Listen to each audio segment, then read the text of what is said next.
रामायण की बात हो और हनुमान जी की बात ना हो, ऐसे कैसे हो सकता है? तो मैं आपको एक हनुमान जी की कहानी सुनाता हूँ। एक बार हुआ यूं कि विष्णु जी ने गरुण देव को हनुमान जी के पास भेजा बुलाने। तब तक हनुमान थोड़े बुजुर्ग होने लग गए थे। गरुण वैकुंठ धाम से विष्णु जी के आदेश पे उड़ के गए और वो पहुंचे हनुमान जी के पास पृथ्वी में। उन्होंने बोला कि विष्णु जी आपको याद कर रहे हैं, चलिए। हनुमान बैठ के राम जप कर रहे थे। हनुमान बोले कि आप चलिए, मैं पीछे पीछे आता हूँ आपके। गरुड़ को लगा मुझे तो सिर्फ यही कहा गया था कि इनको इन्फॉर्म करना है, इनको सूचित करना है, मैंने अपना काम कर दिया।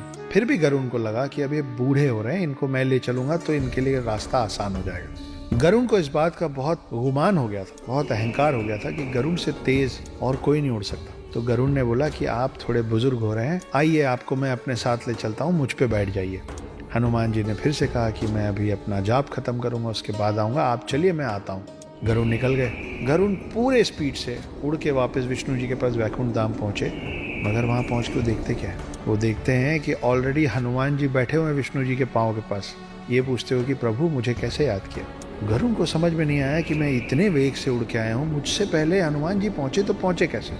और उनके दिमाग में एक और सवाल था कि अगर हनुमान जी यहाँ पहुंच भी गए थे तो द्वारपाल जो उस दिन सुदर्शन चक्र थे वो हनुमान को अंदर कैसे आने दिए? सुदर्शन चक्र ने हनुमान को विष्णु जी के पास आने से रोका क्यों नहीं? तो खोज शुरू हुई कि सुदर्शन चक्र है कहाँ? द्वारपाल सुदर्शन चक्र अगर द्वार पे नहीं है तो गया कहाँ? विष्णु जी मुस्कुराए और हनुमान जी बोले, हे हनुमान, कहाँ है मेरा सुदर्शन?